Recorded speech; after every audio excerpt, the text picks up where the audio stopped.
that way. I was trying to get it so it was more on you. It likes you. No, I want the YouTube, and welcome back to For Goodness Snakes. I forgot what I was supposed to say. Right now? Yeah. Oh, in this series, we're going to be introducing all of our reptiles. All of them. We're so excited. We've already introduced you guys to Jafar, our reticulated python, and we've gone over some cool facts and things about retics. Today's episode, we are going to be talking about a couple of our newest members actually to the reptile room, our savannah monitors. So joining us today is our newest, well actually our second to newest savannah monitor. This is Alphonso McKinney. He is an adult. We think he's a male. We actually aren't 100% sure because he didn't really come with any paperwork.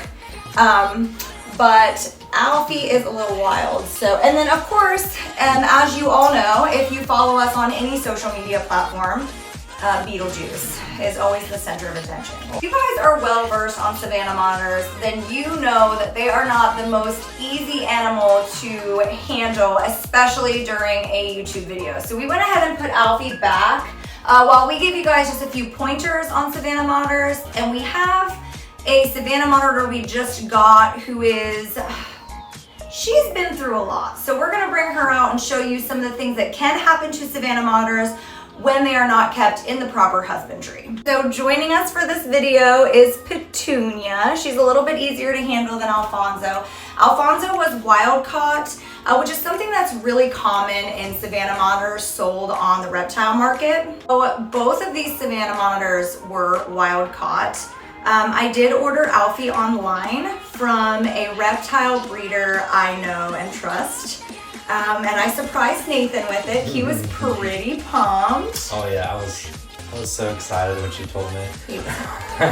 Something about Petunia is that she was rescued here in our local area in our town by actually our sheriff.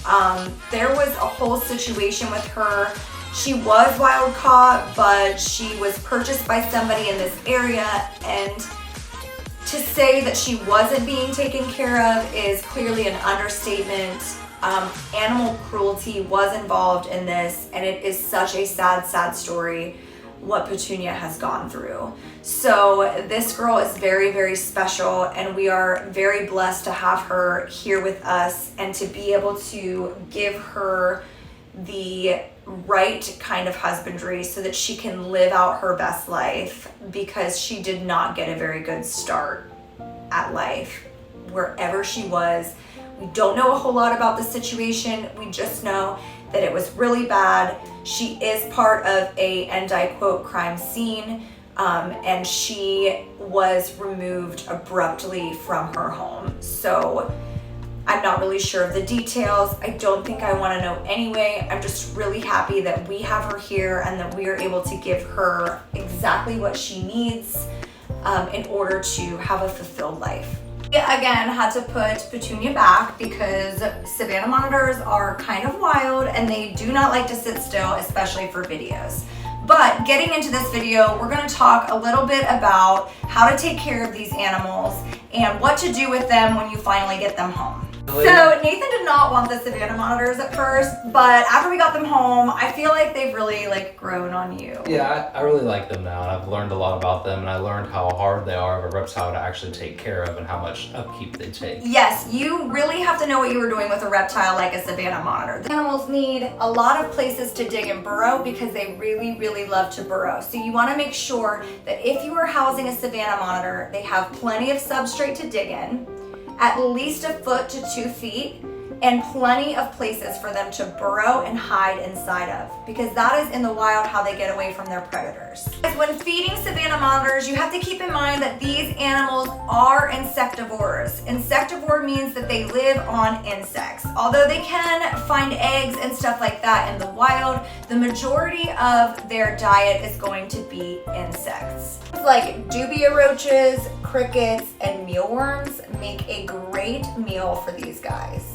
When you are feeding your savannah monitor, make sure that you are dusting them in calcium and the reptile vitamins. Why? Why?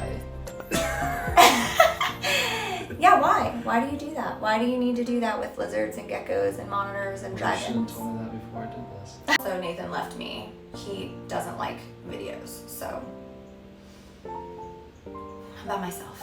The reason you want to dust your savannah monitor's insects in calcium and vitamins is because captive bred insects do not contain the essential vitamins and calcium of those that would be found in the wild. So if you don't dust your insects before you feed them, it could in turn create a deficiency in your animal, which can create long-term health problems. With making sure that your animal has adequate nutrition, you also want to make sure your animal has a proper enclosure. That being said, savannah monitors really need a lot of room. I have mine in an 8-foot by 4-foot by 4-foot enclosure with 2 feet of substrate. Have UVB, UVA bulbs above their basking spots, and I also have ceramic bulbs for heat. I make sure that at night I'm doing 12 hours off light, 12 hours on light. So the savannah monitor is used to daytime, nighttime activity. With my other reptiles, my monitors are getting daily fresh water and substrate. I kind of move it around every day to make sure there's no mold or bacteria growing in it. Else you can do if you have a bioactive enclosure or a semi-bioactive is get yourself some isopods and just a cleanup crew for that substrate so that you are maintaining the quality of the substrate that your animal is going to be moving around in. It's essential in reptile keeping so that your animal isn't exposed to bacteria, which could make it sick.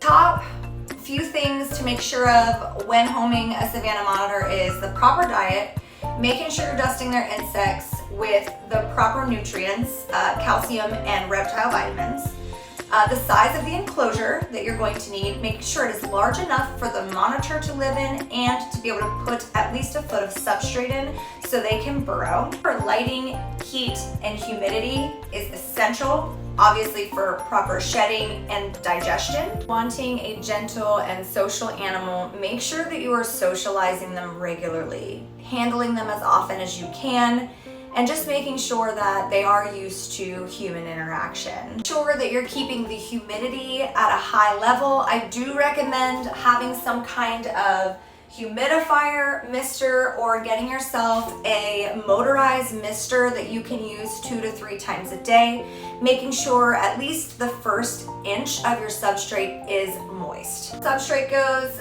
we use things like regular soil you can get from Walmart or from Lowe's.